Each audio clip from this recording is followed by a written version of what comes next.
Namaste and welcome to a very special broadcast of India Foundation.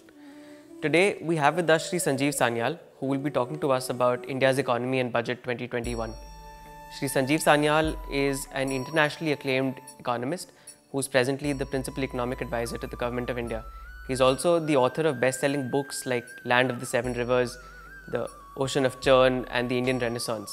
Shri Sanjeev Sanyal is a Rhodes Scholar and an Eisenhower Fellow, who was previously the global strategist and managing director for Deutsche Bank till 2015. Namaste and welcome, sir. It's a pleasure to speak to you. We find ourselves in truly unique circumstances. We're facing a once-in-a-century pandemic and the worst contraction since 1952. If I asked you to describe the Indian economy in less than 3 words after this budget, what words would you pick? I would pick rebounding strongly. I think we had obviously had to go through a major lockdown. There was no choice about that. That was a health related choice we made, and that particular approach has worked. I mean, we have been quite fortunate in how we have managed to keep the pandemic in control, and now of course we are rolling out the vaccine. But as far as the economy is concerned, we took the initial lockdown on the chin. We knew when we were introducing it that it would have a big impact on growth. Naturally, we are shutting things down. But since then, we have systematically opened it up. And you can see virtually any high-frequency data will show that we are recovering quite quickly. Now, the general perception with regards to the direction the Indian economy is heading in, particularly after this budget, is that the government is unsure as to where it wants to position itself in the political economy spectrum. As after this budget, we see that there is a visible shift towards growth and what we call trickle-down economics compared to all the previous budgets since 2014, which according to many focused primarily on redistribution and social policies like direct benefit transfers. Do you think this is correct? What is your take on this? No, our philosophy has always been exactly the same, which is that ultimately you need to grow.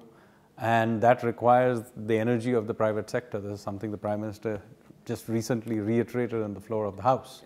But of course, you also need, even if you believe in trickle down, you have to create the channels of trickle down. So a significant amount of effort was made in previous years, whether it's through creating the Jan Dhan system or the health insurance network, etc., to create a safety net and also to create the channels of that trickle down. But in the end, you have to go for growth, and which is what we have done.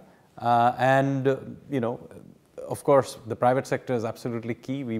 Our growth model is about private investment, private innovation. We're also inviting foreign direct investment in various ways into our economy. So it's a very much a growth-oriented, investment-driven model of economics, but having taken care of the pathways for trickle down. And when necessary, also making sure there's a safety net, which by the way we did. If you remember during the height of the lockdown, when people were getting us to try and reflate demand, we didn't do that. We focused on providing a safety net, back in April, May, June, and so on. And all the way to November, we were providing free food to 800 million people, world's largest food program. And even providing money through Jan Dhan accounts to the poorest people. Similarly, providing a safety net to the MSME sector. So we do take seriously the business of how to make sure trickle down happens. Trickle down happens, but it has to be assisted. So we take that part of things seriously. But in the end, the growth engine, the creation of wealth has to be done by the private sector, and which is why we also have this emphasis on keep taxes low, deregulate, and we've done a whole bunch of deregulation in the last few months. Of course, even where we do sort of invest government resources, we do it towards creating infrastructure which, of course, the general public can use, but business can also take advantage of. So all of this has a particular tilt, which we are completely unapologetic about. If I may ask you point blank, sir, is it not a complete U-turn in the government's approach?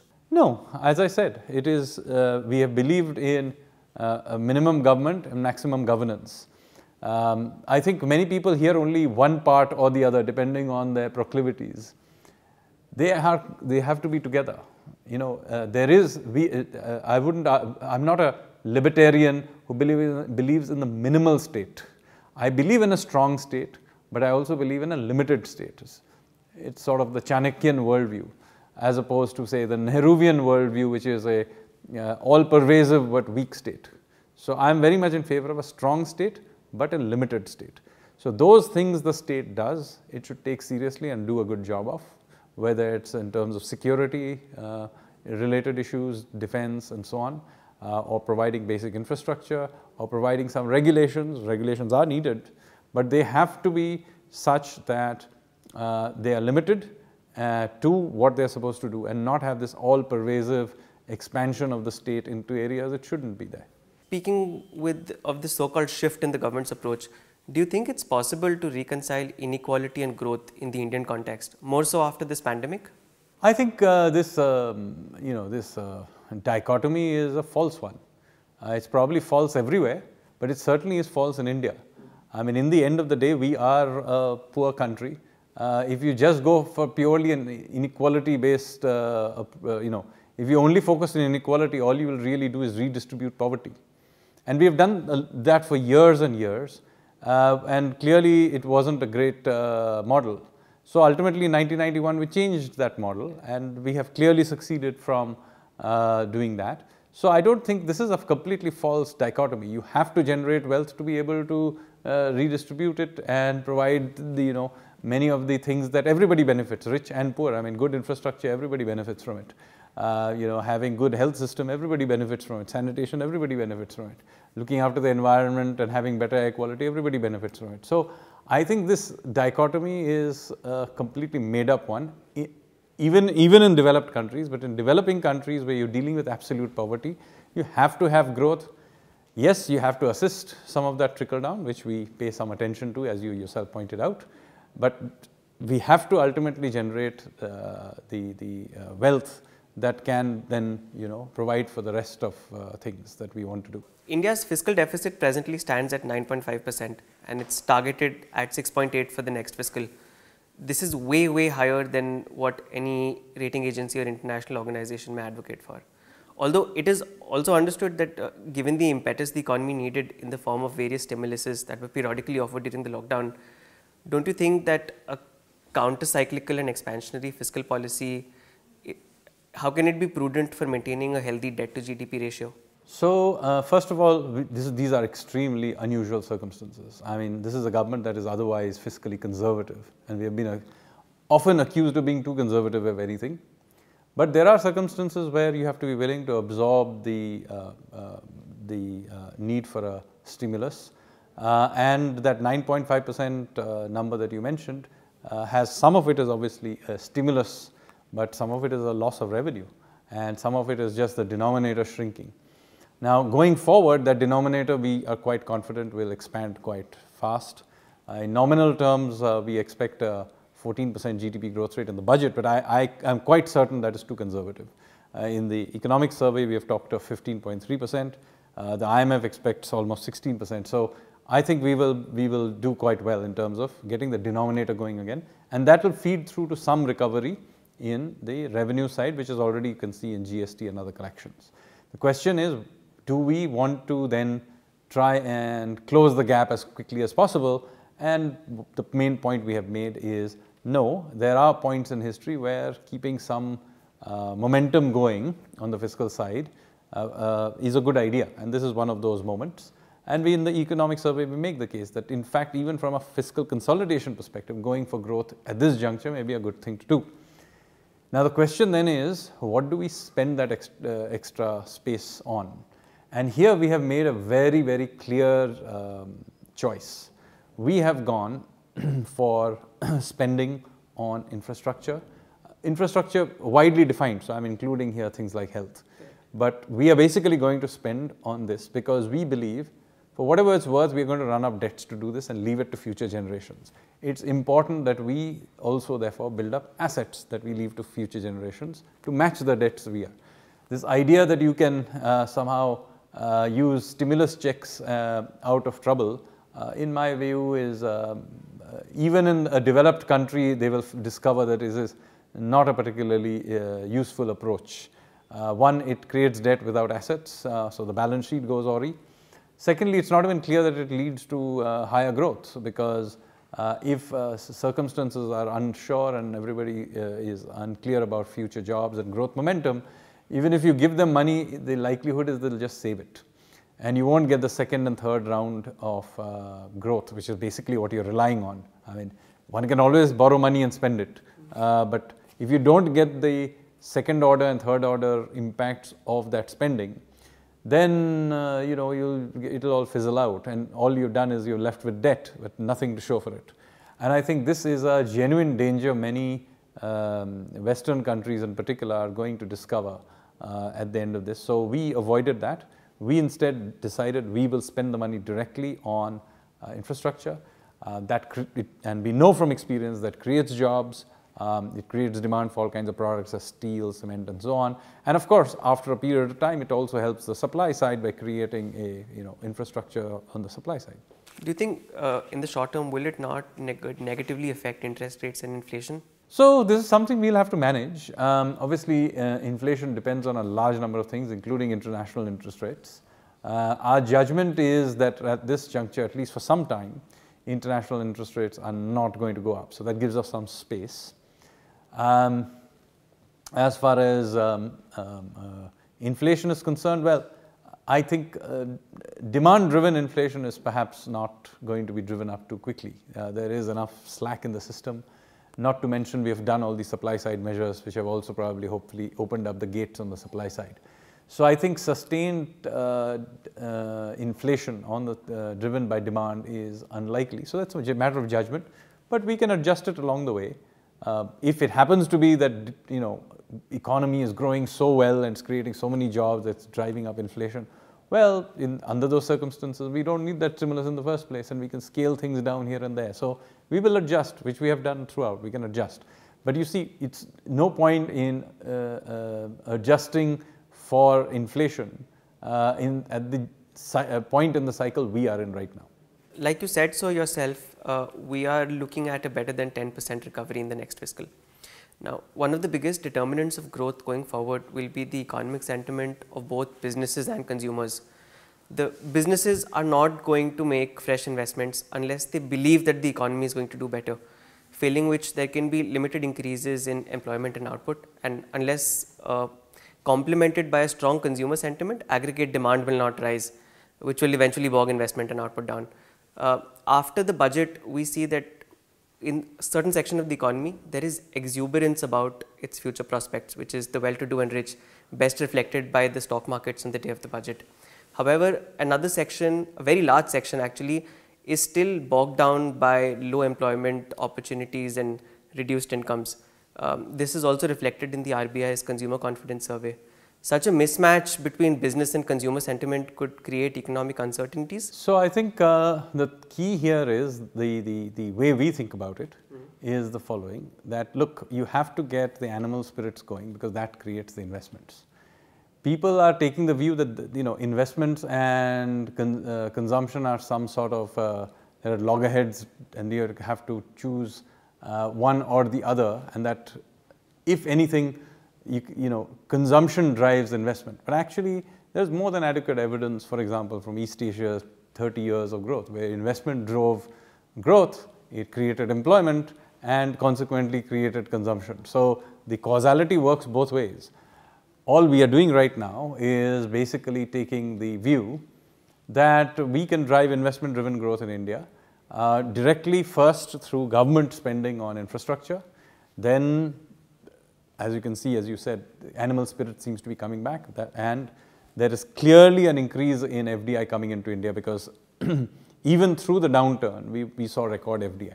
So all of those we hope to drive investment, and there's plenty of investment opportunities in a country like India in variety of sectors, because we are underserved in everything. So that is the driver of growth. That creates the demand, it creates the jobs, and that flows through to consumption. I know it turns on the head what has been received wisdom in India. It is also turns on the head some of the thinking that may be there in certain Western countries.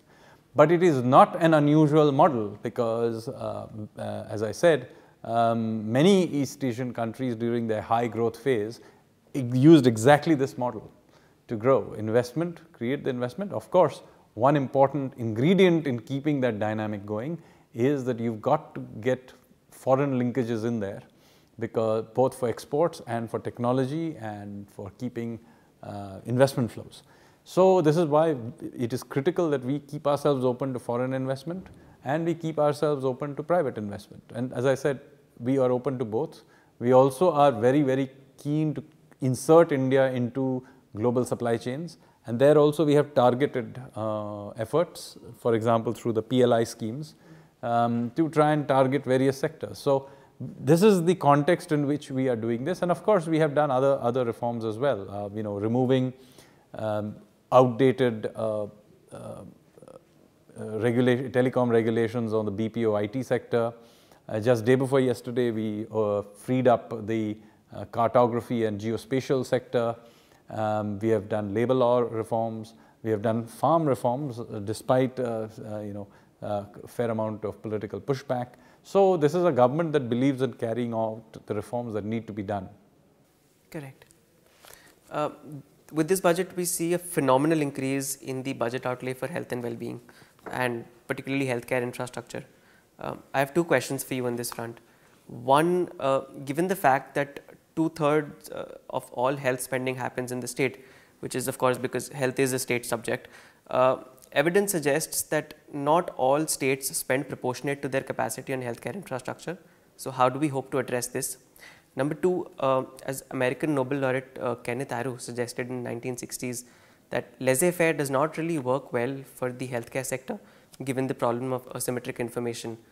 How does the government hope to regulate the private healthcare sector, which has been in the limelight for all the wrong reasons during this pandemic? So, first of all, obviously this is what the budget that was presented is the central government's budget.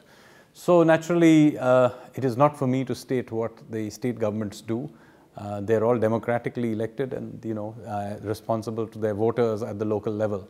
So it would be incorrect for me as a central government official to set a directive, so to speak, on what they should do. I'm assuming that they are responsible and they will do what is correct at the local level.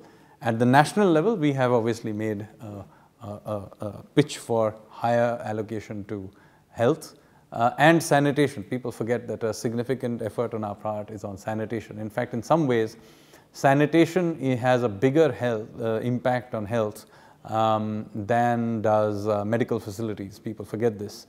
Most of the gains in longevity since the Industrial Revolution has happened because of better drains and toilets than because of better doctors. So this is something we need to invest in, and that's the context of the Swachh Bharat campaign, the toilet building campaign, and so on. Now comes the issue about regulation. And in the economic survey, we do mention this issue.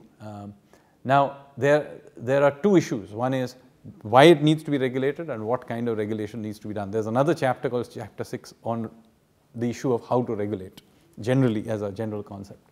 So let me summarize here. You see, there is the health sector is a peculiar sector in which the supplier decides how much demand there will be, right? So now this is an obvious asymmetry, and that needs a certain amount of regulation. If you do not regulate this, you will have a peculiar situation like, for example, in the US, where they spend almost 15–16% of their GDP with not particularly good outcomes, except for the elite, or very, very specific diseases like, rare cancers, etc. They're extremely good with that. But in the general health provision is actually quite pedestrian for, the world's largest economy. So in that context, we need to be careful that it doesn't become like any other product and has to be regulated. It also requires some public spending in medical services to provide competition, so to speak, so that there is an anchor to the pricing. There has to be transparency. We have to open up the gates in terms of having more doctors, and medical practitioners is the better word, because there are various kinds of medical practitioners. So there is a supply of these are regulated, so the quality remains of some level, and there is malpractice and other things are kept in rein. So unless you do all of that, this is not something that will function as, say, a market for cars, where I would advocate, other than safety and a few other features, you open the gates up. So that is where we are at with health regulation. So I'm quite clear that we need a mix of public and private. There are problems with relying entirely on the public sector, the usual inefficiency problems. So you need the private sector to show us the innovation, show us the efficiency, but you need the public sector in order to provide it competition, to restrain it, force transparency on the private sector. So I think that's basically the context. Now, as far as regulation is concerned, there is another chapter in the economic survey which makes the point that it is very important that you don't regulate passively just by creating rules and ever more rules. That is a major problem in India, in every sector, not just health. It's true of financial markets or any other thing. The idea, in my view, is that you reduce and simplify the regulation and pay more attention to supervision. Supervision is a more active activity rather than a passive regulation. And that supervision is something, unfortunately, in India we don't give enough credence to. And so I have made the case that you need active supervision, and that will also be true of the medical sector. Rather than have more and more tedious rules, you need some body that keeps track of the sector and responds to its evolving needs. So in this budget, we also see a lot of measures to boost manufacturing and strengthen the recoveries of MSMEs, which has actually been responding well to the various stimuluses being offered by the government periodically all through last year. However, the contact sensitive service industry has not responded and recovered as well as we'd expected, particularly for sunrise sectors like hospitality, which has seen no direct relief package from the government. Do you think pent up demand and the ongoing vaccination drive will enable recovery, or will it be too little too late? So obviously the direct contact sectors and travel, hospitalities, and there are some segments of the entertainment sector that are also affected by this, like live shows and things.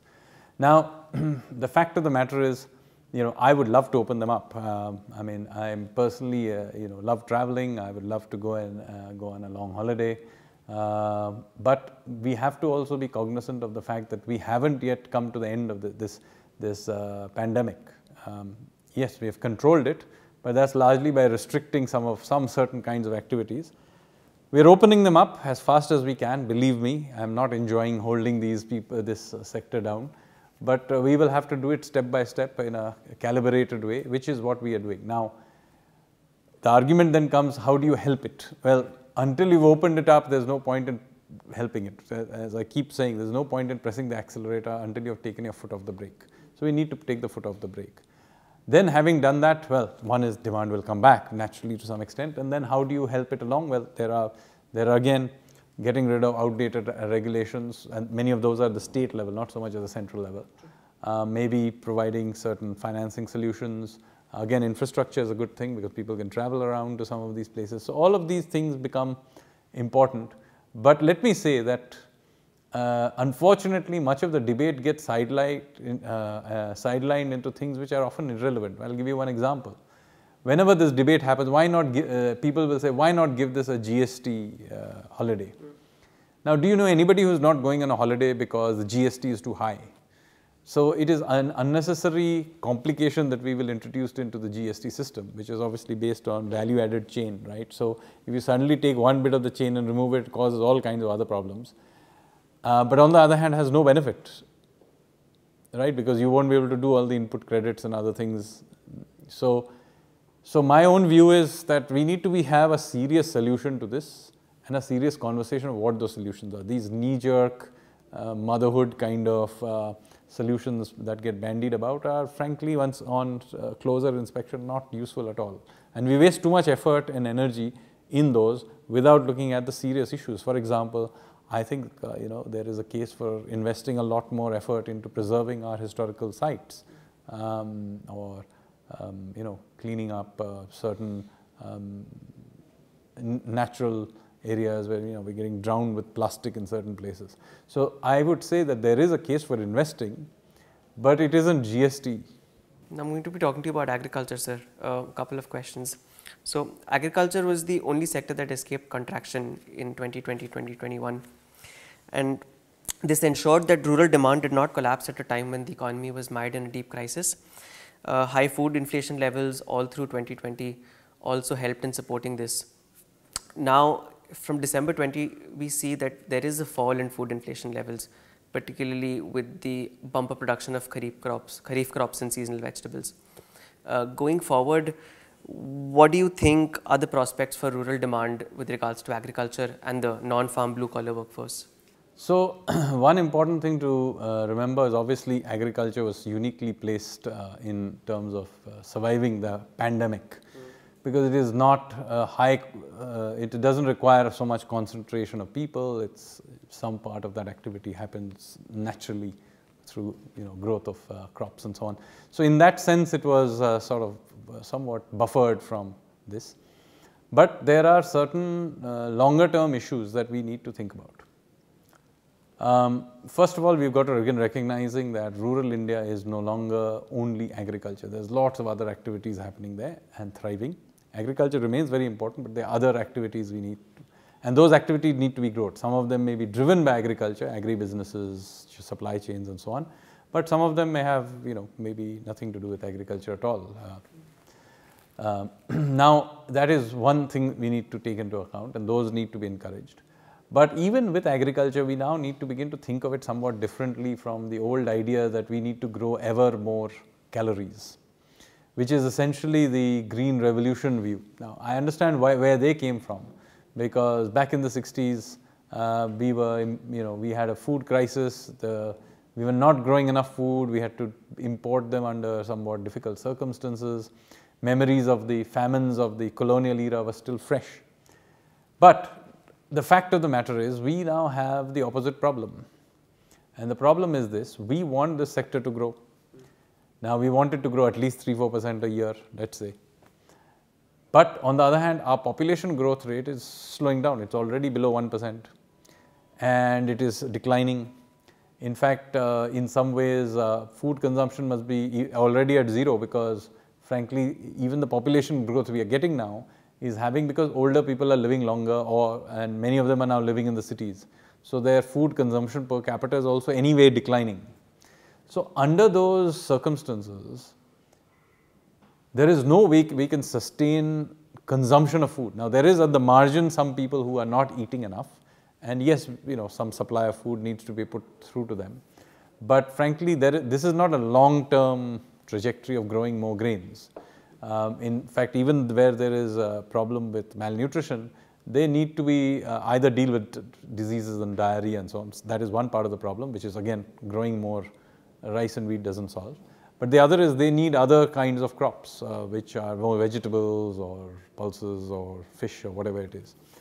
So the problem here is that our entire agricultural policy is tuned towards doing one thing: growing more calories. So we have got to begin to create avenues for other things to grow. Now, because the agriculture sector is dependent on a certain framework, MSB should be kept because it provides some sort of a cushion for the time being. But the fact of the matter is, you do need, if you want high growth, and particularly since if you begin to think the farm sector like any other business, then how can you have a sector where you're forced to grow? It would be like saying, no, you can only build an ambassador, and the ambassador you can sell at a government controlled mandi at a given price. And yes, we will increase that price every year, but you're never going to get any innovation in that, and in fact that is bad for that sector itself. So that is the context in which we need to open up other avenues for farmers to think about their activity as business, to begin to grow things that have other uses, whether it is flowers and orchids or whatever for export, or grow certain kinds of fibers that can be used in new kinds of fabrics, whatever it is. But that requires a dynamic that these new farm laws allow.